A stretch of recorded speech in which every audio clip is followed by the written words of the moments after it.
Hi everyone, and welcome to the Gate of Heaven video diary, where we're going to explore the story of the Bab in preparation for the release of my upcoming new album, Gate of Heaven, which is based on the writings of the Bab and which is really a musical tribute to this year's celebration of the 200th anniversary of his birth, which will take place in October. And so the first song from the album, Promised One, is going to be released on Saturday, March 2nd, just as the month of fasting begins. And I'm really looking forward to sharing that song with you, and I hope that these videos will be a kind of a complimentary experience for you as the new songs are released over the coming weeks and months as we prepare for the celebration, and hopefully the stories and the songs will inspire us all to walk on that path of love and compassion which the Bab wrote so beautifully about. So we had begun this adventure through the Dawnbreakers, Nabil's historical chronicle of the events of the life of the Bab. And in the last video, we looked at the story of Sheikh Ahmad, the great 19th century scholar, who had founded this very special school where students from all over the Middle East were coming to learn from Sheikh Ahmad about his teachings on the imminent coming of the Promised One. And at the end of the last video, Sheikh Ahmad had handed over the school into the care of his apprentice and successor, Sayyid Kazim. And Sayyid Kazim had been a kind of a child prodigy. By the age of 11, he had memorized the entire Quran. By the age of 14, he was writing profound philosophical papers that were on a par with the scholars of his day. And he had proved himself a worthy successor to Sheikh Ahmad, to carry forward the work of the school. But the moment that Sheikh Ahmad passed away, all of the jealousy that had been simmering away underneath the surface among the religious leaders of the time boiled over and was now directed towards Sayyid Kazim. Because unlike Sheikh Ahmad, Sayyid Kazim didn't have that personal connection to the king of Iran, who had really protected Sheikh Ahmad from all of that resentment that was just bubbling away among the clerics. And so, with Sheikh Ahmad gone, all of that opposition just boiled over and was targeted openly towards Sayyid Kazim. And there's a moment in the Dawnbreakers where all of these religious leaders, they gather together and they foment and they say, "For 40 years we have suffered the pretentious teachings of Sheikh Ahmad to be spread with no opposition whatever on our part. We no longer can tolerate similar pretensions on the part of his successor, who regards the signs of the coming day as allegorical and who preaches a doctrine heretical in character."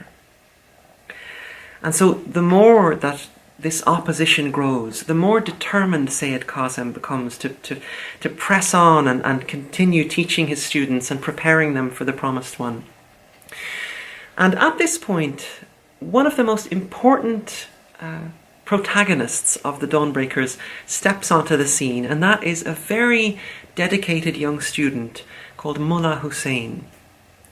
So, if you're not familiar with the Dawnbreakers, you'll notice that this word mullah comes up a lot, and I think it's a title really that I think it means like a scholar of religion. But essentially, Mullah Hussein is a 20-something-year-old student studying under Sayyid Kazim. And Mullah Hussein volunteers to go on a trip to Iran to try and win the support of a very famous dignitary in Iran. And if he can win the support of this dignitary, it will bring some protection to Sayyid Kazim and the school. And so Mullah Hussein travels to Iran and he presents himself to this dignitary, and he essentially asks for his seal of approval for Sayyid Kazim and the school. And the dignitary is so impressed by Mullah Hussein's humility and the manner of his request that he immediately gives him his approval and agrees to vouch for Sayyid Kazim and the school. And there's a great moment in the Dawnbreakers where Mullah Hussein he's gone to his overnight lodgings, and this dignitary sends a servant. He wants to give Mullah Hussein a gift of some money. And so he sends a servant to him with this big package of money from Mullah Hussein. And here's how Mullah Hussein responds. "Tell your master that his real gift to me is the spirit of fairness with which he received me, and the open-mindedness which prompted him, despite his exalted rank, to respond to the message which I, a lowly stranger, brought him. Return this money to your master, for I, as a messenger, ask for neither recompense nor reward. My prayer for your master is that earthly leadership may never hinder him from acknowledging and testifying to the truth." And so I think that this is a really edifying example of a young person who is more concerned with seeking and spreading truth than with his own personal gain. So back in Karbala, at the school, trouble is brewing. All these religious leaders are doing everything they can to discredit Sayyid Kazem, to dishonor his students, and to destroy his school. They're inciting hatred against him. They're instigating heated arguments all over the streets of Karbala, and they create so much conflict and turmoil that violence breaks out, and the whole city of Karbala just erupts into this explosion of violence. And these clerics cause so much conflict that the army of the Ottoman Empire have to march down into Karbala and suppress these riots. And amidst this storm that's going on around him, Sayyid Kazem presses on. He continues to teach his students day after day, becoming more and more urgent and more specific about the signs that they need to look out for in order to find the promised one. And he gives them whole lists of signs and qualities that will be manifest in the promised one, and that they need to be able to recognize. He tells them, he says, "He is of noble lineage. He is a descendant of the Prophet Muhammad. He is young in age and is possessed of innate knowledge. My knowledge is but a drop compared with the immensity of his knowledge. My attainments a speck of dust in the face of the wonders of his grace and power.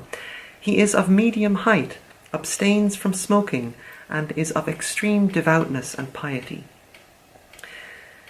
So by this time, Sayyid Kazem has really spent his life carrying forward the teachings of Sheikh Ahmad and preparing his students for the coming of the Promised One. And as his life is coming to a close, he comes to believe that the Promised One is in fact already in the world. And so he gathers his students around him, all of them except Mullah Hussein, who is now on his way back from his successful mission to Iran. He gathers his students around him, and he appoints no successor, but he gives them his last wish. He tells them to put down their books and to go out into the world and to find the Promised One. And his words to his students are recorded in the Dawnbreakers, so I'll share them with you here. He says to them, "O my beloved companions, scatter far and wide, never relax in your determination to seek and find him who is concealed behind the veils of glory. Persevere till the time when he who is your true guide and master will graciously aid you and enable you to recognize him. How great the mission for which I have trained and prepared you. I pray to God to assist you to weather the storms of tests and trials which must needs beset you, to enable you to emerge unscathed and triumphant from their midst, and to lead you to your high destiny." And so with those words, Sayyid Kazem sends his students out into the world in search of the Promised One. And so we'll pick up the story in the next video. I'll do one more video in preparation for the release of Promised One, which comes out this Saturday, March 2nd. And in the meantime, if you could do 3 things, I'd be really grateful. If you give this video a like, that way more people will see it. Share it with your friends, and if you're inclined, please invite people to come to the Gate of Heaven Facebook event, because that's where I'll be posting Promised One on Saturday. So thanks for watching, and I will see you in the next video. Bye.